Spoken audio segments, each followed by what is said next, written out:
In this video, we cover the most important ACT math algebra and functions topics, including linear equations, inequalities, absolute value, systems of equations, functions, polynomials, and rational expressions. Through step-by-step examples, ACT-style practice questions, and time-saving strategies, you'll build the skills and confidence needed to solve algebra problems quickly and accurately on test day. This is asking about a whole topic area on the ACT. So instead of solving one equation, we want a clear map of what algebra and functions mean on the test, and what skills they expect you to use. On the ACT, algebra is basically the language of symbols. The big goal is, can you rewrite expressions cleanly, and can you solve for an unknown without breaking the rules of equality?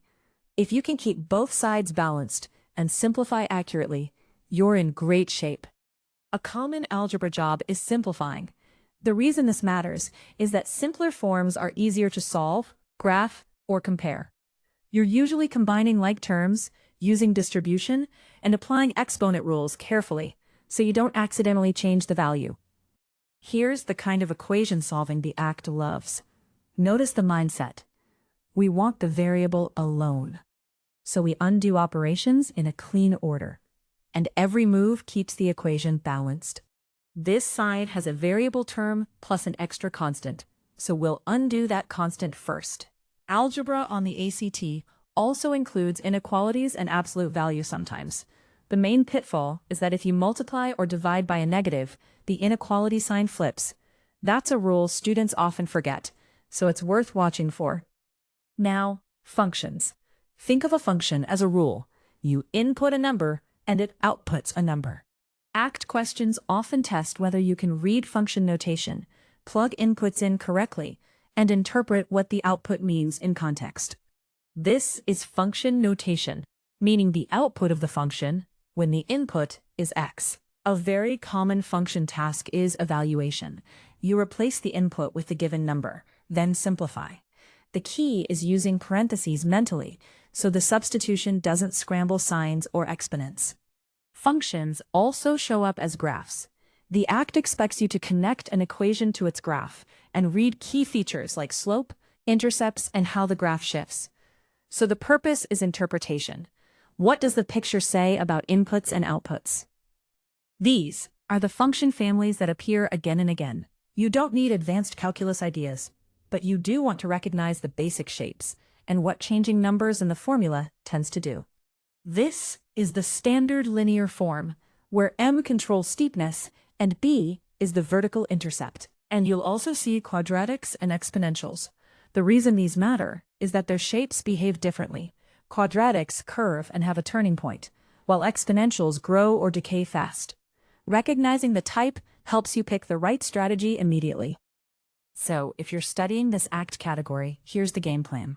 Practice rewriting expressions, solving for a variable, and translating words into equations. Then, practice function notation, evaluating outputs and reading graphs. After you solve, do a quick reality check. Does your answer make sense with the original relationship?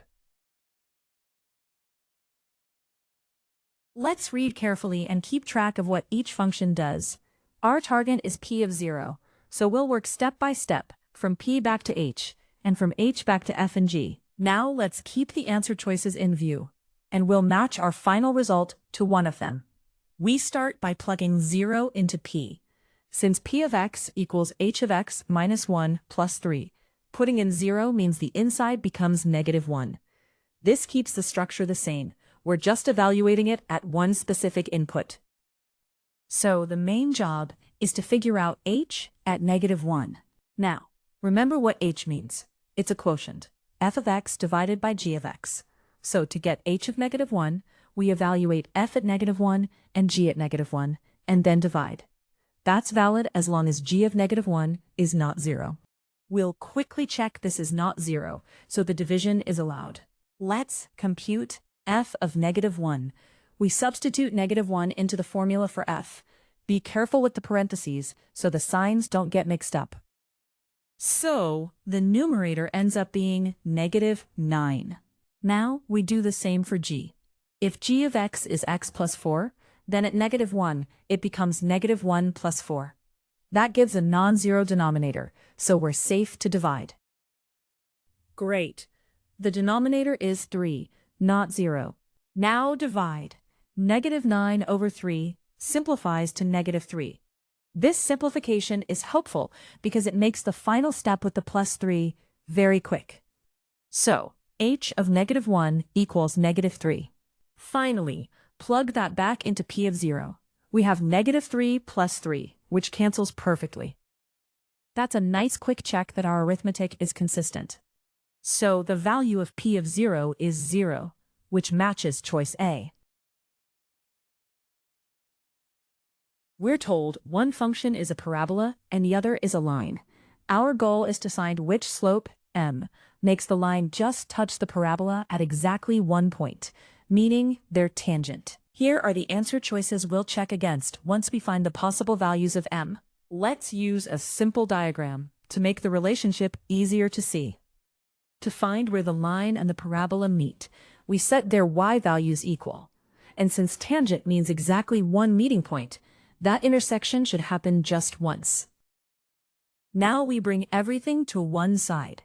The reason we do this is that intersections become solutions to a single quadratic equation, and a tangent intersection will show up as a special kind of quadratic solution.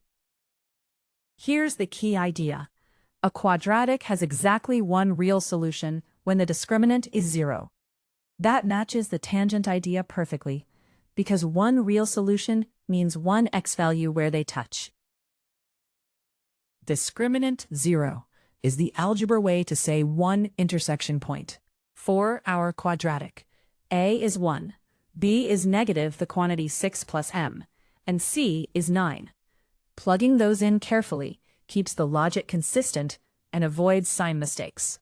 Now we solve. First, we set the square equal to 36.